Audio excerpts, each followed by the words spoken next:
Azul, azul, azul خاوم مرة دانيتي azul كني وازول كنينت نسيتي ماتري مليح. مهم طريق قاعدين نيشان لي كومونتير فرانسيست.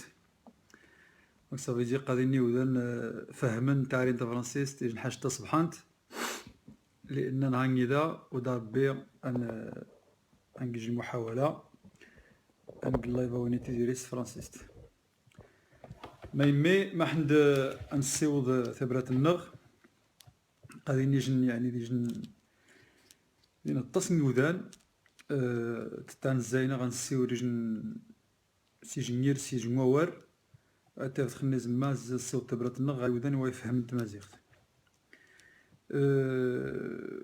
نشيو دابي يدابي نسيور تاع عربت شخصيا وهذا السين مليح و من الأحسن نغاس نخزان جلست فرانسيست ما يمي لأن أمزوارو تا فرانسيست قد تستورد أكثر ثني وميقان فرنسا ثني يحكمن ذي المغرب نيشان يعني ستيد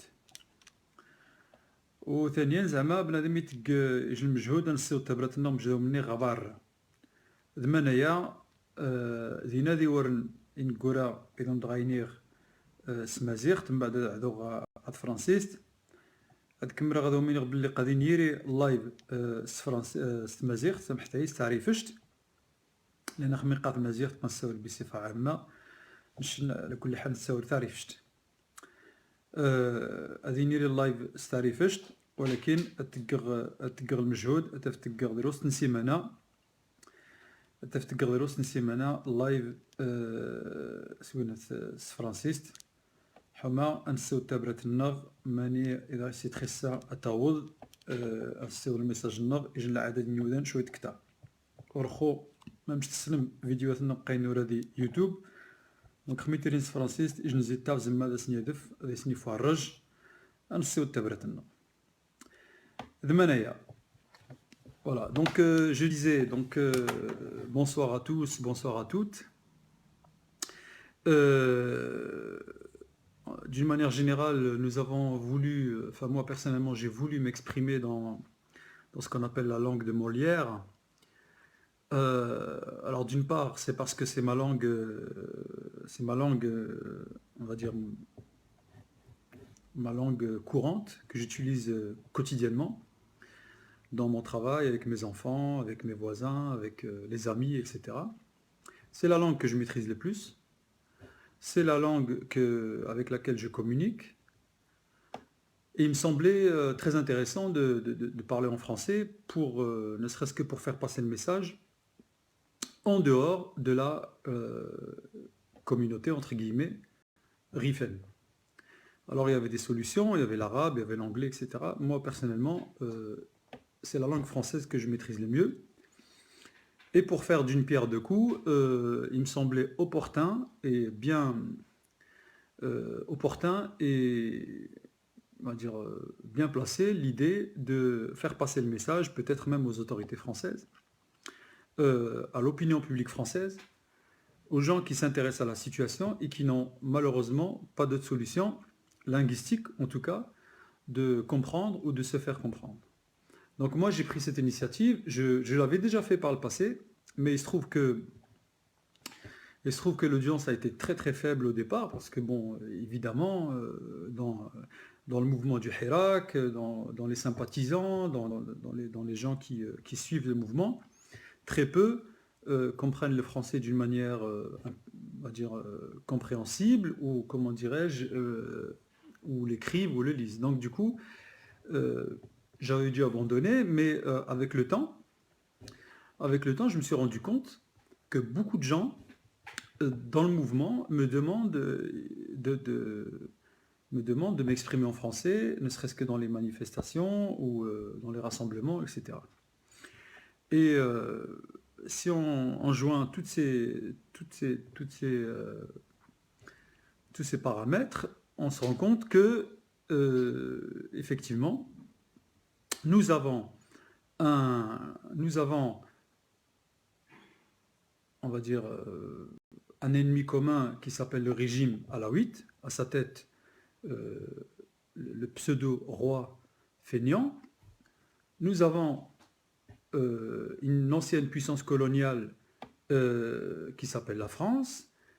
On va dire qu'actuellement, par rapport au Maroc, par rapport à la France, etc., la première langue, c'est le français. Et donc, il était pour nous très important de le faire. Et moi, je me suis attaché à cette chose-là. Parce que bon, c'est pas pour dire que moi je parle français mieux que les autres ou que je m'exprime mieux que les autres, loin de là. Mais j'avais cette possibilité-là.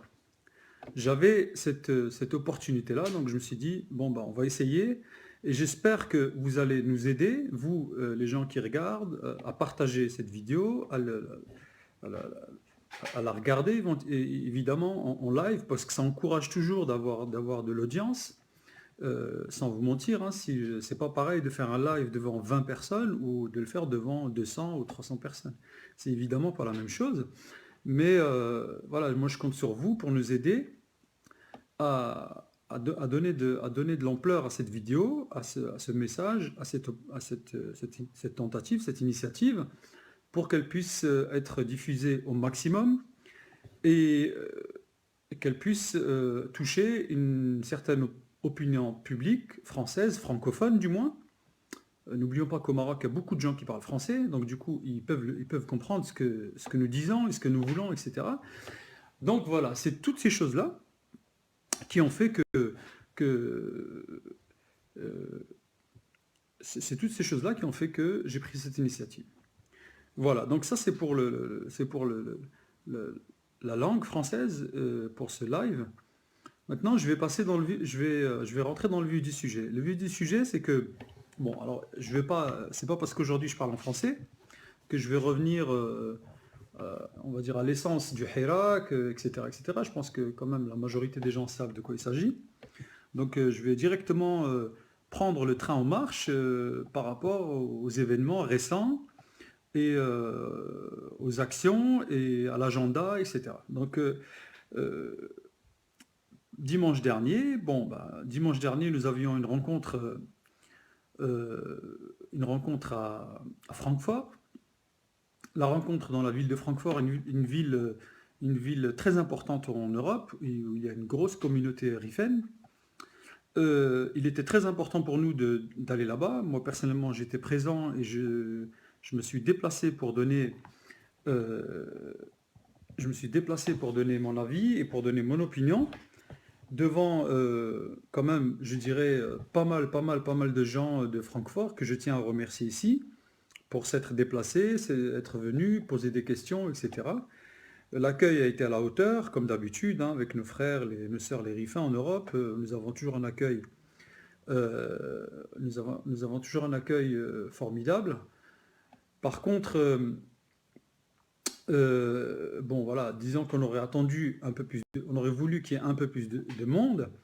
Il n'y en avait pas tant que ça. Et bon, bah écoutez, nous on était là pour faire passer le message. Avec les réseaux sociaux, je pense que le message est passé.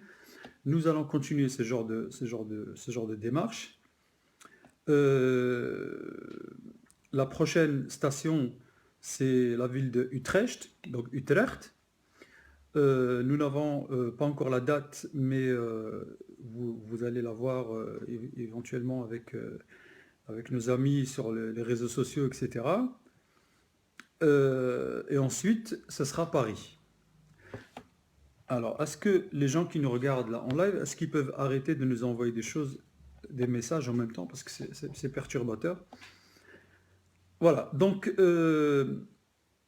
Paris. Paris, donc d'abord Utrecht et après Paris. À Paris, nous organisons une rencontre, Nedoa, une rencontre d'information, de débat, de questions, toujours dans le cadre de l'organisation politique que nous sommes en train de mettre sur pied à l'échelle européenne. Cette organisation politique a quand même comme vocation de rassembler un maximum de monde. Elle aura comme vocation de d'être populaire, de prendre sa source dans les masses populaires, dans le Hirak Shabi. Donc c'est pour ça que nous faisons cet effort, qui est quand même pas des moindres, c'est d'organiser des séances de débat, d'information dans toute l'Europe. Et du coup, je vous invite quand même à venir très nombreux, parce que cette organisation politique-là que nous sommes en train de mettre sur pied, elle n'appartient pas à 2, 3, 4 personnes ou 7 personnes comme beaucoup le pensent. C'est une organisation politique qui ne peut pas vivre si si elle n'est pas soutenue par les masses populaires, si elle n'est pas, comment dire, si elle n'est pas prise en main par tous les gens qui se sentent rifins et qui veulent défendre les intérêts du RIF et qui veulent défendre les intérêts des rifins dans le monde et qui veulent combattre, lutter contre cette dictature alawite marocaine qui occupe le RIF depuis maintenant plus de 60 ans. Voilà, ça c'est l'idée. Évidemment, dans un cadre, on n'a pas besoin de le répéter à chaque fois, etc. Moi, je me lasse carrément de le répéter à chaque fois, mais pour moi, ça va de soi. Notre base, elle est pacifique, notre peuple, il est pacifique, notre peuple n'a jamais occupé personne, et donc du coup, il est quand même très important de le rappeler, mais j'insiste, à chaque fois, on nous pose la question, etc. Donc nous sommes pacifiques, et nous le montrons de manifestation en manifestation,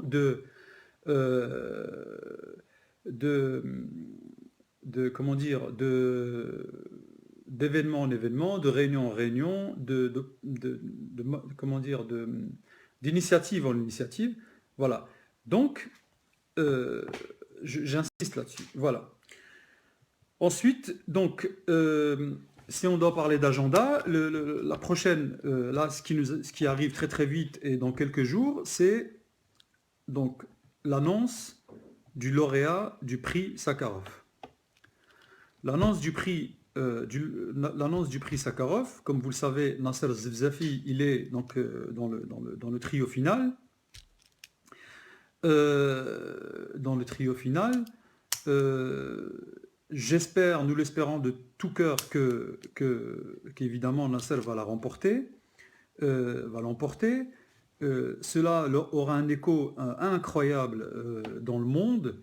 Ce sera une gifle mémorable au régime marocain, et par la même occasion, ce sera aussi une gifle mémorable à la France.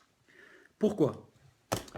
Alors, il faut que vous sachiez que la France est le premier partenaire économique, politique, lobbyiste, vraiment, je passe d'autres termes, du Maroc.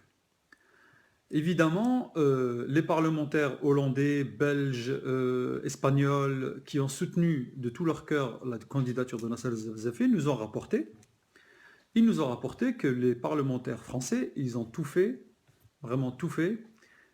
Évidemment, je ne mets pas tous les parlementaires français, parce qu'il y a des parlementaires français qui ont voté pour Nasser Zefzafi, notamment chez les Verts, mais certains parlementaires français ont tout fait pour détourner les votes des autres parlementaires européens pour Nasser Zefzafi. Et ça évoque beaucoup de choses. Ça nous dit beaucoup de choses du rapport encore actuel de la France à ses anciennes colonies, notamment le Maroc. Alors, ils ont fait un vrai travail de sape, un véritable travail de lobby pour éviter que la candidature de Nasser Zefzafi aille au bout.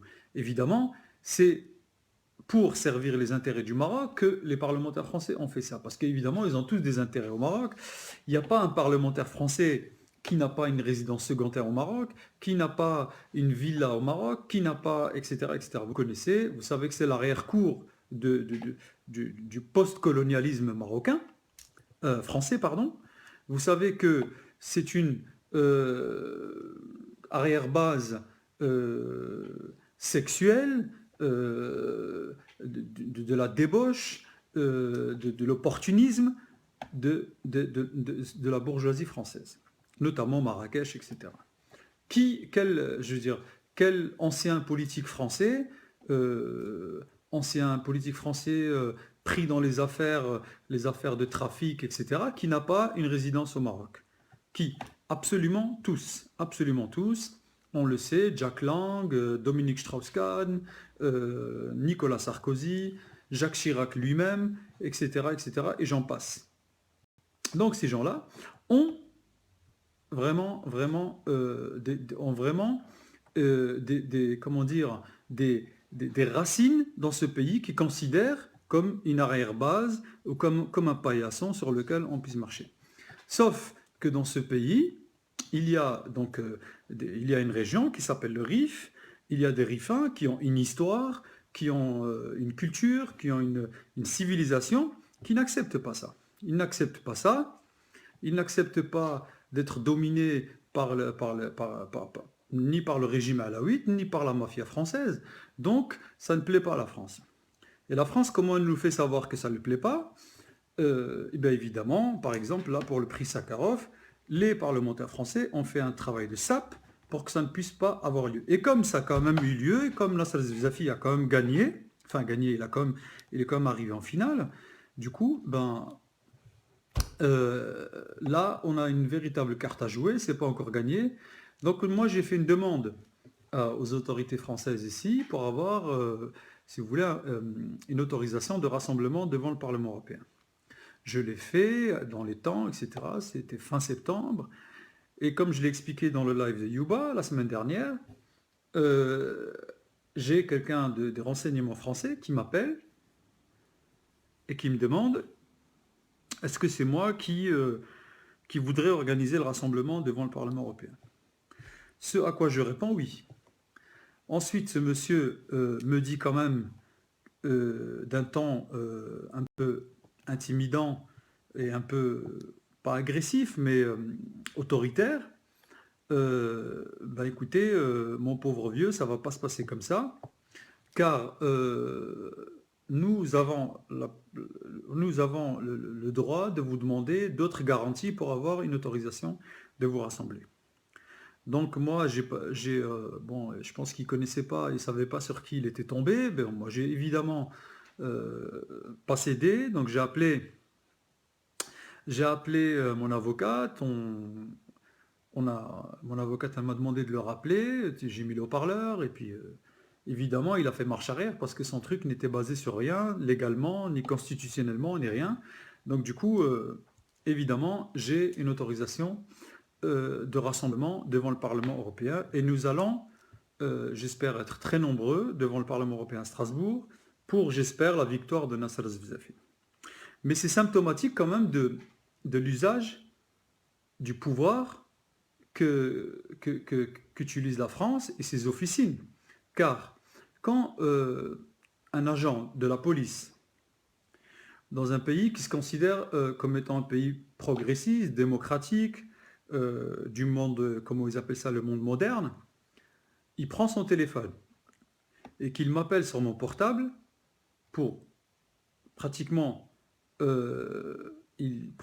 m'intimider, c'est quand même symptomatique du fonctionnement de ce pays. Si vous vous rappelez de l'affaire Ben Yala, non, pas Ben Yala, si Ben Yala, c'est ça, Alexandre Ben Yala, c'est un peu ça. C'est-à-dire que à l'intérieur de ce qu'on appelle le cadre légal français, avec des lois, avec la Constitution, avec des ordonnances, avec la jurisprudence, etc., à l'intérieur, vous avez des gens qui sont des électrons libres, qui prennent leur téléphone, ils vous intimident au nom de la République française.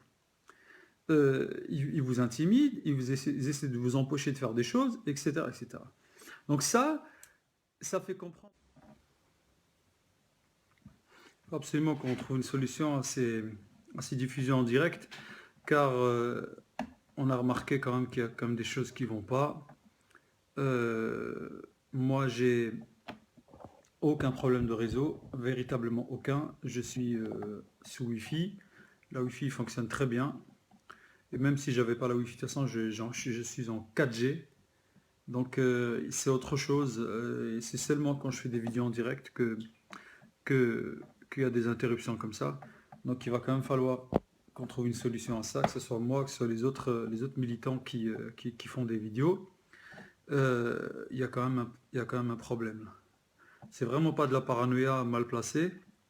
J'ai longtemps, j'ai longtemps aussi, j'ai longtemps aussi pensé qu'on en faisait un peu trop, qu'on faisait de la paranoïa, mais finalement, il y a vraiment un problème, quoi. Je pense que, à mon avis, avec leurs hackers grassement payés, ils font un travail de sape pour éviter qu'on puisse passer les informations et qu'on puisse dire les choses sur la seule plateforme qui nous est encore ouverte, sur la seule possibilité que nous avons d'exprimer nos opinions librement, en sachant que les médias ne font pas leur travail, évidemment, parce que sinon on parlerait des centaines et des centaines de nos prisonniers dans les médias. Et donc la seule fenêtre de tir que nous avons, c'est les réseaux sociaux, et à chaque fois qu'on essaie de s'exprimer, il y a des coupures, il y a des tentatives d'interruption, etc. Et je ne suis pas le seul, je suis pas le seul à le penser. Et véritablement, de ma part, c'est pas de la paranoïa mal placée. Je déteste ça. Je déteste quand on, euh, je déteste quand on fait de la paranoïa gratuite. Mais là, évidemment, j'ai un forfait que je paye quand même un peu plus cher que la moyenne pour, euh, pour éviter ce genre de choses. J'ai de la Wi-Fi, je suis à la maison, il ne devrait y avoir aucun problème, mais à chaque fois que je m'exprime, il y a des coupures. Et je ne suis pas le seul. Et bon, moi j'ai déjà écrit à Facebook plusieurs fois, j'ai aucune réponse. Je pense que c'est autre chose. Il faut qu'on puisse aussi s'armer avec des amis qui sont informaticiens ou qui peuvent nous aider. Il faut qu'on puisse résoudre ces problèmes-là parce que ça commence à devenir problématique, même dans les manifestations, etc. À chaque fois qu'on essaye à chaque fois qu'on essaye de partager nos idées sur les réseaux sociaux, on a des coupures. Voilà. Donc bon, bah, je vais continuer parce que bon, ça, évidemment, ça coupe un peu dans l'élan, mais je vais continuer parce que je vois que vous êtes quand même nombreux à me suivre et ça me fait vraiment super plaisir. Et si vous pouvez partager, c'est encore mieux. Et je ne m'attendais pas à ce qu'il y ait autant de gens qui puissent me regarder à partir du moment où je parlerai en français. Donc à partir de là, ben, je vais continuer et c'est un vrai plaisir. Voilà. Donc, on parlait de la France et donc du travail qu'ils ont fait au Parlement européen pour éviter que Nasser Zvizafi puisse avoir le retentissement qu'il a eu. Mais malgré tout, les parlementaires, le comité qui a travaillé pour Nasser Zvizafi, ils ont fait un travail formidable et nous, on les remercie. Et donc, du coup, moi, je vous donne rendez-vous jeudi. Pardon, je ne sais pas si c'est jeudi, le 25. Bref, en tout cas, le 25, je suis complètement dans les jours, je suis complètement perdu. Euh, est-ce, est-ce que ça coupe encore? Est-ce que ça coupe encore?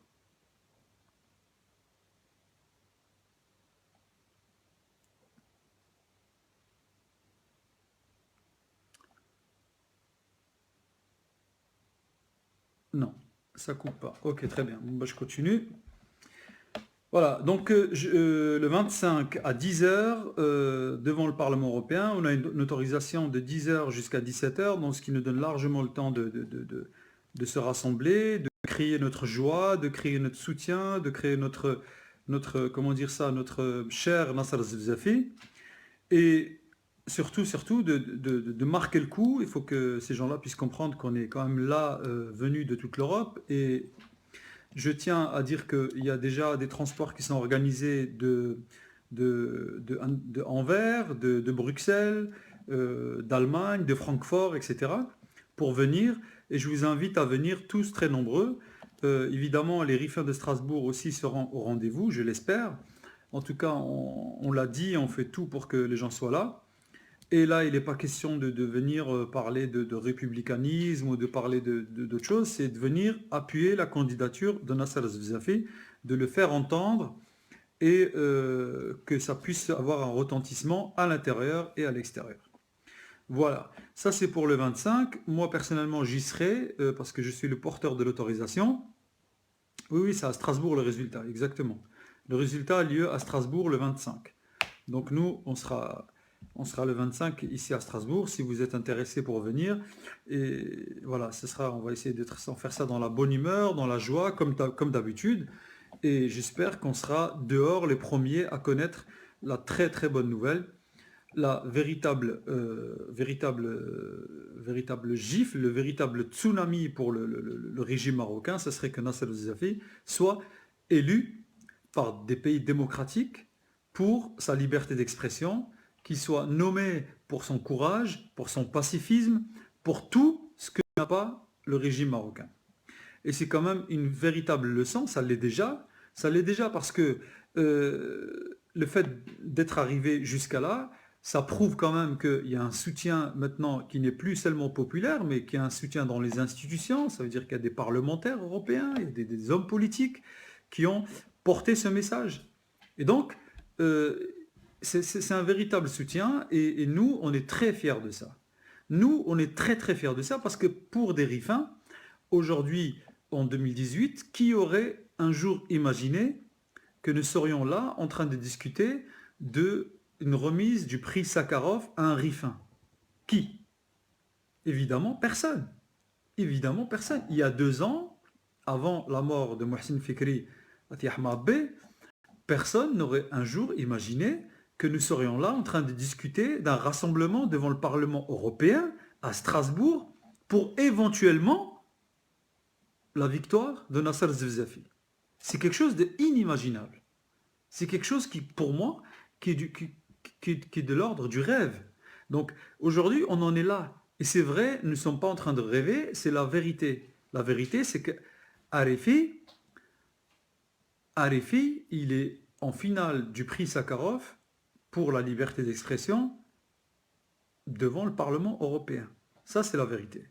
Et donc, si on prend en considération ces paramètres-là, c'est déjà une victoire. C'est déjà une énorme victoire. Mais la cerise sur le gâteau, ça serait que, évidemment, Nasser Zefzafi gagne le prix et il y a des grandes chances. Il y a des grandes chances parce que je ne sais pas si vous l'avez senti, je ne sais pas si vous le sentez dans l'air du temps, mais tout ce qui se passe là, avec l'Arabie Saoudite, avec les- comment dire ça, le Premier ministre français, non, le ministre de l'Intérieur français qui parle de mettre des forces de l'ordre à la douane espagnole pour que les Africains évitent. Il y a quelque chose qui se passe. Il y a un tournant. Il se passe des choses. Pour certains historiens, comme Michel Onfray, qui est un philosophe, pardon, Michel Onfray, pour lui, le tournant a eu lieu en 2016, a eu lieu au moment quand la France a voulu passer à l'offensive en Syrie et ça n'a pas marché. Il y a eu un tournant dans la politique internationale. Il y a des gens, il y a des dissidents dans les démocraties européennes, américaines, il y a des gens qui pensent autrement. Il y a des gens qui pensent autrement. Il y a des gens qui pensent que le régime saoudien, avec tout son argent, avec toute sa force de frappe économique, financière, ça ne suffit pas. Ça ne suffit pas. Parce qu'ils ont des opinions publiques. Parce qu'il y a un effet boomerang. Ils savent aujourd'hui que quand ils soutiennent des régimes comme le régime marocain, il y a un effet boomerang. Il y a quelque chose qui revient ici.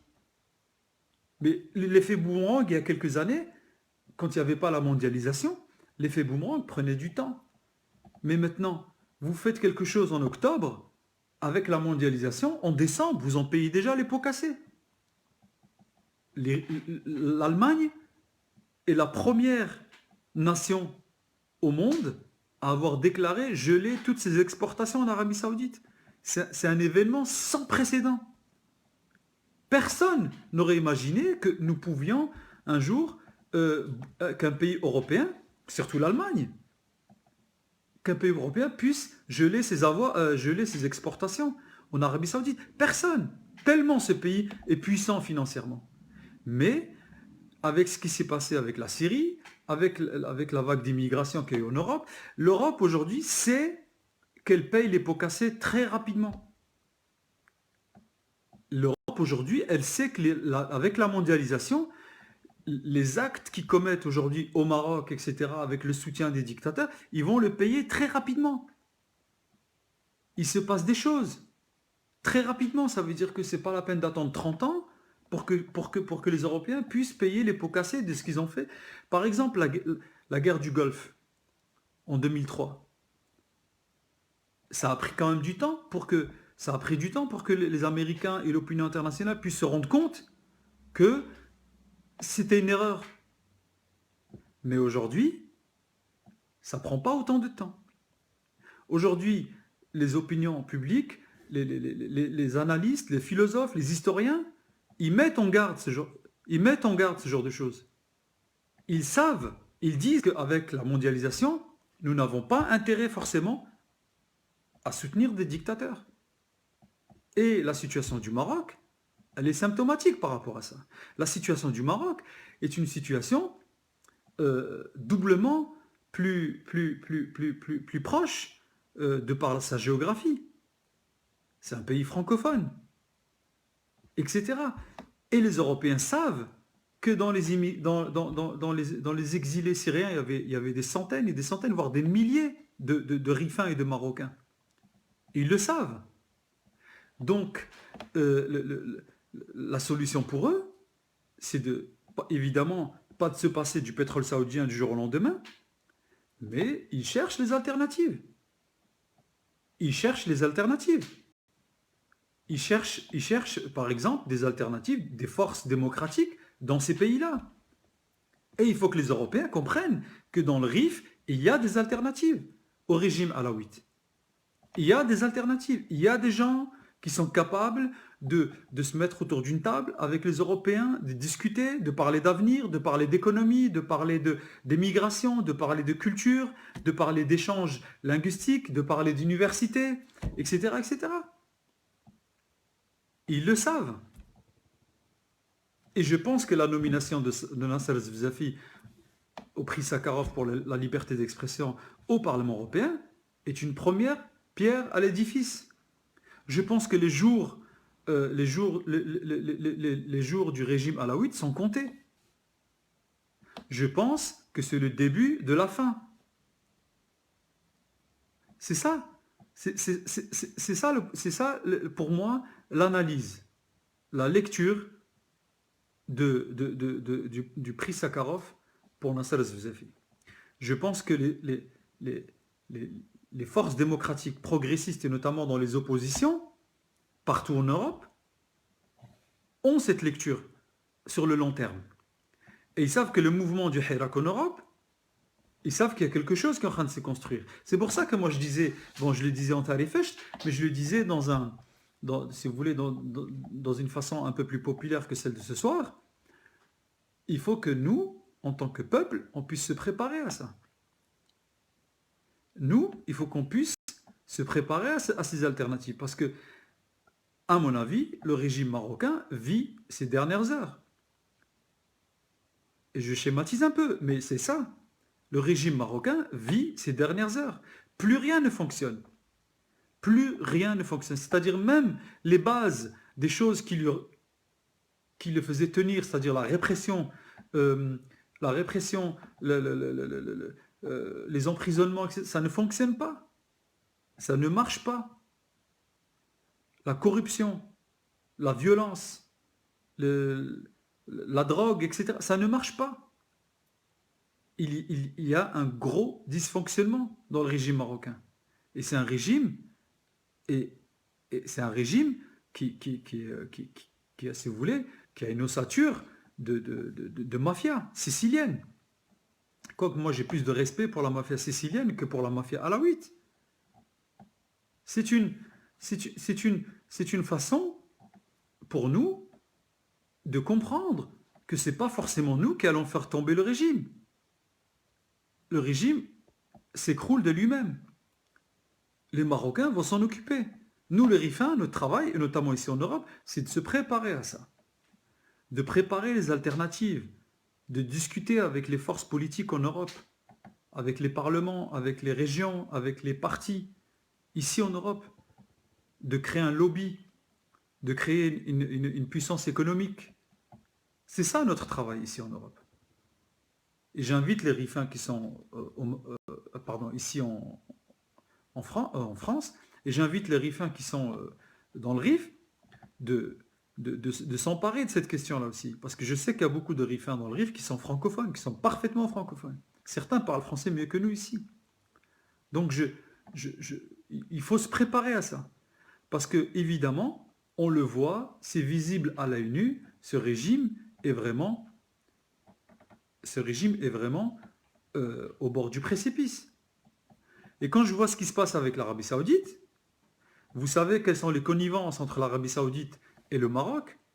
Quelque part, le Maroc est une pâle copie, si vous voulez, c'est un low cost du régime saoudien. Le Maroc est un low cost du régime saoudien.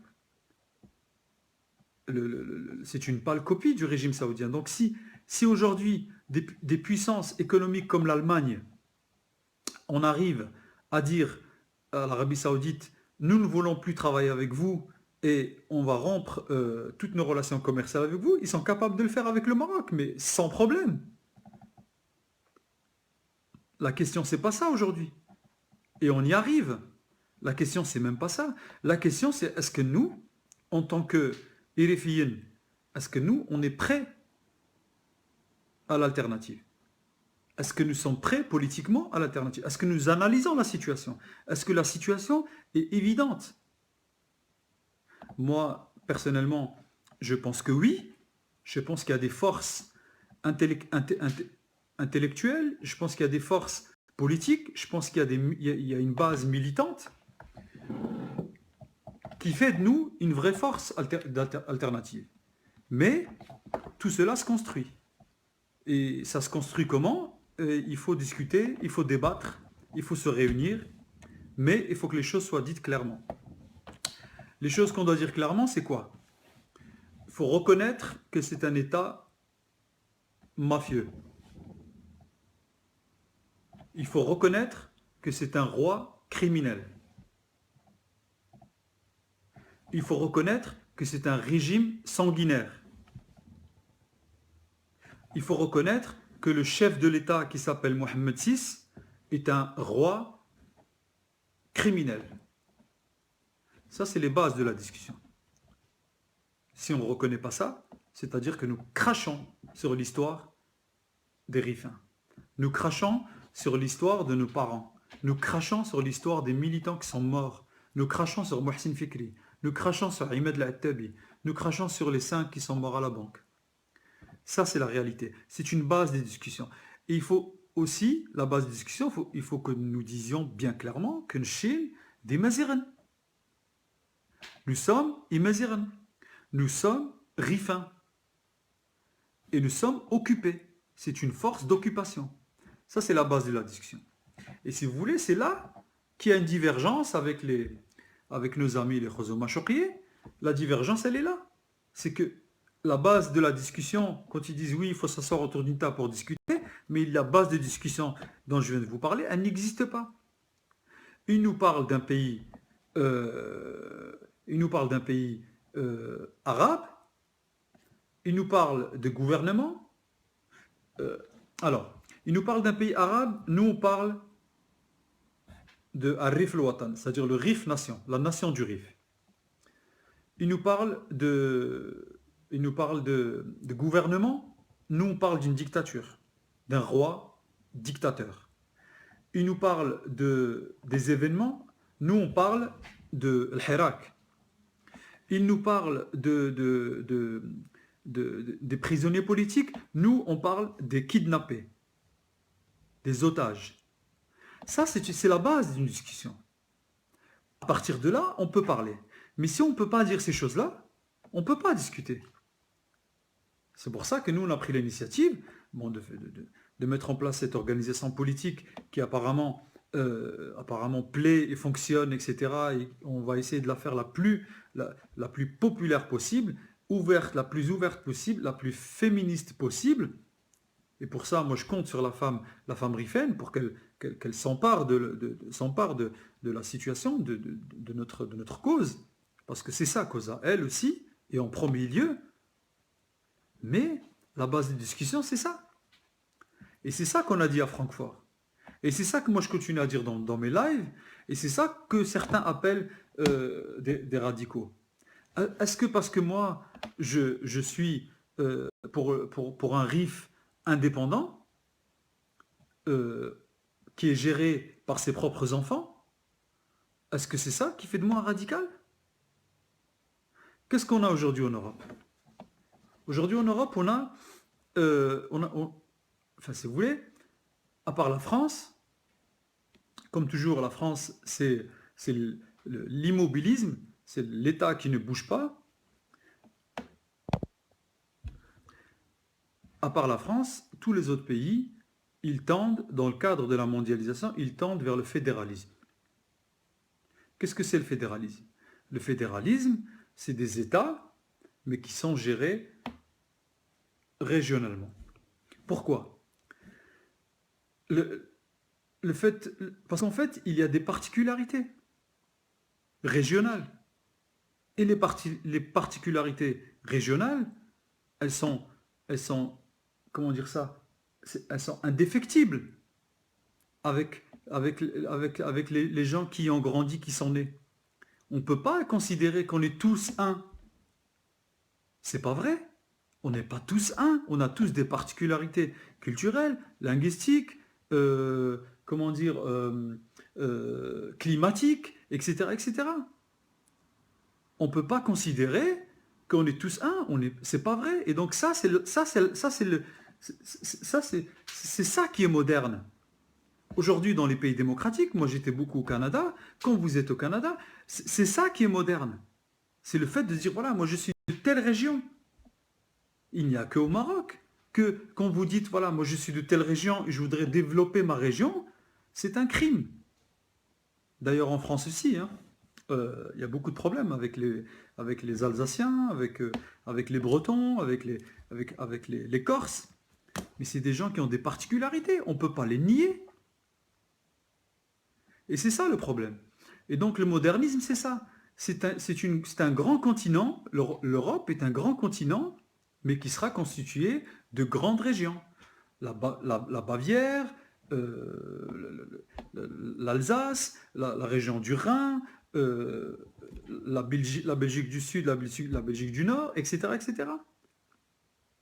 Et c'est ça le modernisme. Et c'est ça que l'Europe est en train de construire. Dans un cadre d'un grand bloc, il y aura des régions. La Catalogne, c'est aussi un signe très fort.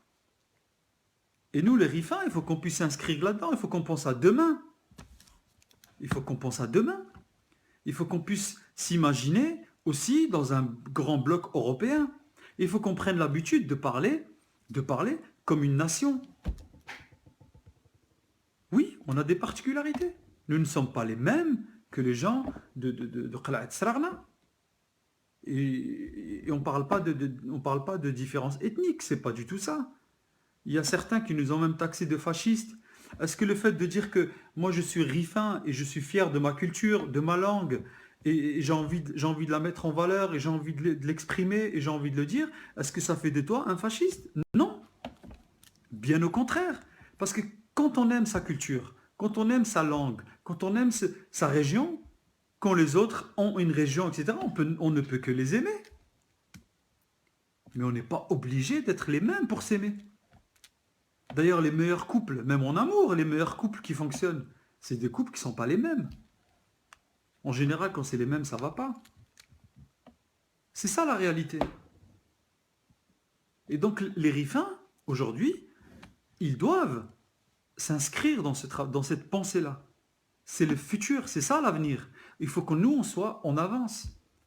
Il faut qu'on puisse raisonner comme une grande région de ce bloc-là. Là, je vois qu'il y a des choses qui bougent aussi en Andalousie. C'est pareil. Les Andalous ont très vite compris qu'ils avaient des particularités. Qui peut nier ça? Quand vous rendez à Grenade, vous ne pouvez pas nier qu'il y a des particularités régionales. Quand vous rendez à Séville, vous ne pouvez pas nier, ne serait-ce que l'accent. Et dans l'Occitanie, dans le sud de la France, etc. C'est ça l'avenir. C'est les démocraties directes, populaires, le fédéralisme, c'est ça l'avenir. Et les seules nations qui, qui ne comprennent pas ça, c'est des pays où il y a la dictature. Et la France, elle a tellement d'intérêt économique dans les pays où il y a des dictatures qu'elle fait ce jeu-là, aussi chez elle. La France, c'est la France qui a empêché les Catalans d'arriver à leur but. C'est la France qui a fait ça. Et nous, aujourd'hui, il faut qu'on comprenne aussi que, voilà, si je dois résumer tout mon propos de ce soir,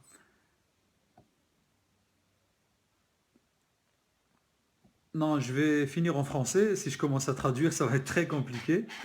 Donc je vais finir en français et je ferai un live dimanche. Smazert.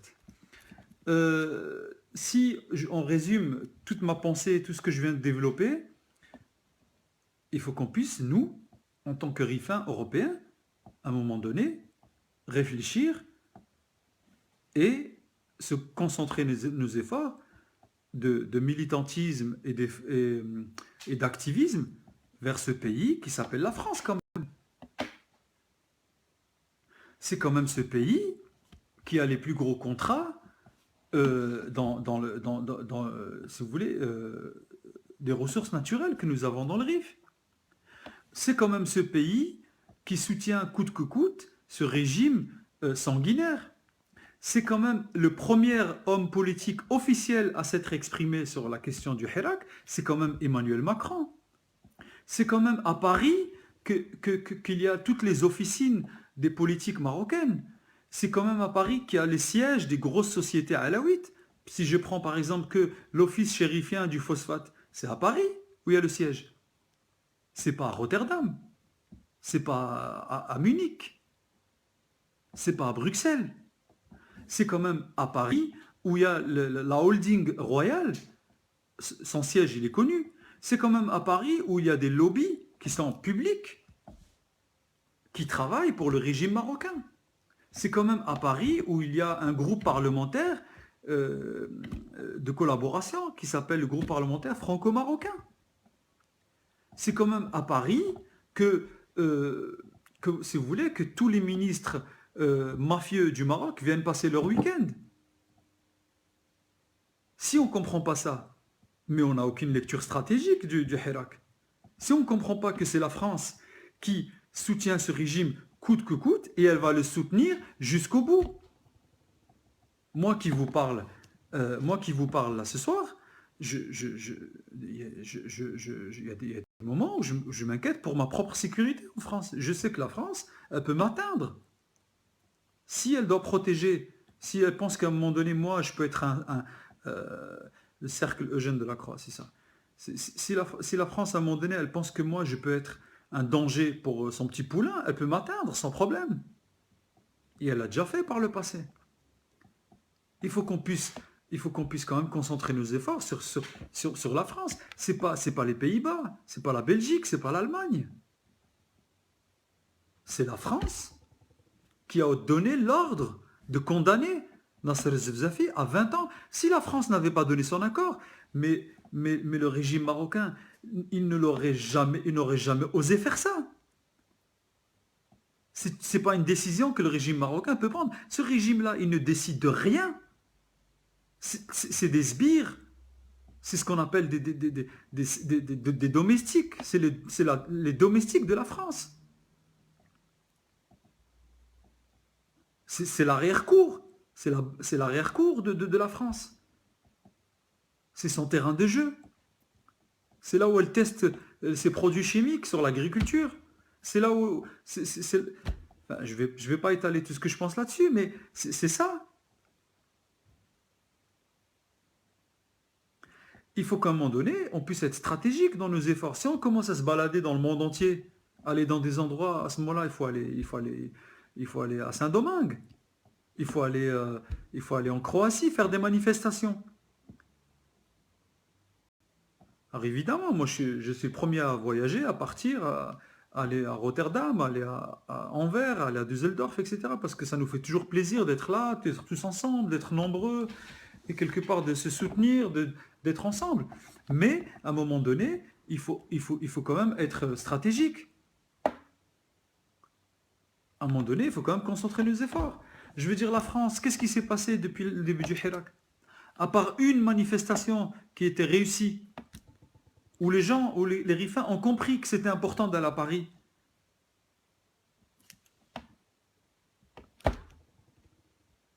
Et on n'a rien fait, la France, elle est tranquille. Elle continue son chemin de croix, les médias français ne parlent pas de nous, évidemment. Les intellectuels français, pareil. D'ailleurs, c'est une honte. C'est une honte. Honte à eux, les intellectuels français. Ils se considèrent comme des intellectuels. Ils se considèrent comme des progressistes. Ils se considèrent comme des gens qui ont des idées. L'exception française. Mais qu'est-ce qu'ils ont écrit sur le RIF depuis 2 ans? Rien. Ils ne sont pas au rendez-vous. C'est une honte. Donc nous, si on ne comprend pas ça, si on n'a pas compris que la partie se joue à Paris, on n'a rien compris. On va continuer à se promener dans l'Europe entière, etc. Moi, je vous invite tous à réfléchir là-dessus. Et moi, je suis en train d'organiser quelque chose sur Paris. Je viendrai avec des dates précises, etc. Mais il faut frapper un grand coup à Paris. Il faut frapper un grand coup à Paris. Paris, ça aurait dû être l'épicentre de notre mouvement. Alors évidemment, à Paris, bon, bah, il y a des gens qui n'acceptent pas qu'on prenne des initiatives. C'est des réfugiés, non. Ils n'acceptent pas qu'on fasse des initiatives sur Paris, etc. Mais Paris, ça ne leur appartient pas. Donc, j'ai un message très clair à faire passer, c'est que il faut qu'on puisse, faire quelque chose sur Paris, il faut qu'on concentre sur Paris, sur les médias français, sur les intellectuels français, etc. Il n'y a que comme ça que nous parviendrons à faire passer le message. Voilà, ça c'est pour l'histoire de Paris. Après, la question des médiatiques qui est en train de se passer depuis la semaine dernière, c'est cette histoire avec les journalistes saoudiens. Bon, alors, c'est marrant quand même parce que ces méthodes-là, nous, on les connaît. Ils les font dans le RIF depuis des décennies. Alors aujourd'hui, l'opinion publique internationale, elle est là, oh là là, qu'est-ce qu'ils font les Saoudiens, machin, etc. Mais Mohsin Fikri, c'est pareil. Les méthodes de ces régimes-là, d'ailleurs, c'est des cousins. La famille Qurayshite et la famille Alaouite, c'est des cousins. Donc, ces régimes-là, ils font la même chose. Il suffit d'aller voir juste de l'autre côté du détroit de Gibraltar, et puis vous comprendrez ce qui se passe. Mohsin Fikri, Ahmed Al-Attabi, et les autres, et les autres, et les autres. Donc voilà, il faut que nous, on soit préparés à ça. Ce régime-là, qui s'appelle le régime marocain, je pense que c'est un régime, c'est un monstre qui n'a pas encore montré ses dents. C'est un monstre qui n'a pas encore montré ses ongles. C'est un monstre qui, à un moment donné, va vouloir se défendre. Ils peuvent venir nous chercher chez nous, ici en France, nous assassiner, enlever nos enfants, nous découper en morceaux, exactement de la même manière que les journalistes saoudiens. Et ça, nous, on le sait. Le trait d'union, si vous voulez, c'est le fil conducteur qui lie ces régimes-là, c'est ça. C'est leur férocité à s'attacher au pouvoir coûte que coûte. Donc ça, voilà. Bon, alors je ne vais peut-être pas insister là-dessus, mais la réalité, c'est ça. Voilà, ensuite, nous avons Düsseldorf. Düsseldorf, bon, alors Düsseldorf, c'est une ville qui est maintenant connue dans le Hirak. Saoumet Youba, il est de là-bas, il y a un certain nombre de militants là-bas qui sont autour de lui, il y a une équipe de militants très actifs qui font un travail extraordinaire en Europe et qui font bouger les arcanes du Palais Royal. Et ça, moi j'insiste là-dessus parce que c'est la réalité. Donc moi je vous invite tous à aller à Düsseldorf pour célébrer, non pardon, pas célébrer, commémorer les 2 ans, de la mort de Mohsin Fikri, là où tout a commencé. Celui qui a donné sa vie pour qu'on puisse être à nouveau des rifins et être à nouveau conscient de notre cause, celui qui a donné sa vie pour qu'on puisse nous vivre et exister, celui qui a donné sa vie pour que tous les rifins puissent être un. Voilà, donc ça c'est le message que j'ai à faire passer. C'est dimanche, le 28 octobre à Düsseldorf. Alors, il y a beaucoup de pressentiments qui me font... bon, on a commencé à avoir un peu d'expérience parce qu'on a organisé plusieurs manifestations, plusieurs rassemblements. Donc il y a des choses comme ça qui nous parlent et qui nous disent que bon, ça va être réussi. Je vous invite absolument tous et toutes à venir très nombreux à Düsseldorf.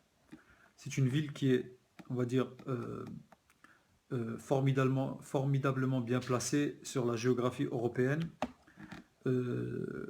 Autour, il y a une diaspora rifaine énorme, Belgique, Hollande, Allemagne, France. J'invite évidemment tous les Français aussi à être là-bas. Je vous invite à vous rapprocher de moi quand vous êtes là-bas parce que je parle des rifins qui sont en France.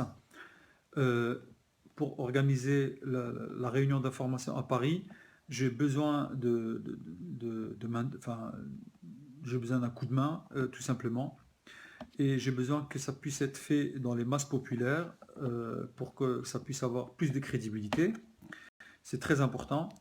Donc je vous invite à venir me rencontrer là-bas. Je pense organiser quand même une petite réunion en marge de la manifestation pour prendre les informations, voilà, former un petit groupe de travail. Voilà, ça c'est l'information pour Düsseldorf. Moi je vous invite à venir. L'affiche elle est là pour le 28. Vous serez évidemment bien accueillis comme d'habitude. Et puis j'espère que le 25, notre frère Nasser va recevoir le prix. Et moi personnellement, je serai là-bas en direct, en live sur ma page Facebook. Je vous invite à aller sur YouTube, sur la page de Youba El Reddewi pour revoir cette vidéo, la partager un maximum et de l'envoyer à tous vos proches, même si vous connaissez des gens dans les médias, etc. N'hésitez pas à leur envoyer cette vidéo-là. J'espère que j'ai été à la hauteur. Mine de rien, mine de rien, je me suis habitué à faire des lives starifest. Et aujourd'hui, je ne vous cache pas que j'ai eu un peu de mal, paradoxalement. C'est quand même la langue dans laquelle je m'exprime le mieux, mais j'ai quand même eu un peu de mal. J'espère que vous avez été contents de ma prestation. Moi, je vous aime tous et toutes de tout mon cœur. Je suis fier d'être un rifin parmi vous et au milieu de vous. Je vous souhaite une très très bonne soirée. أيوزك النيو ثمن سوي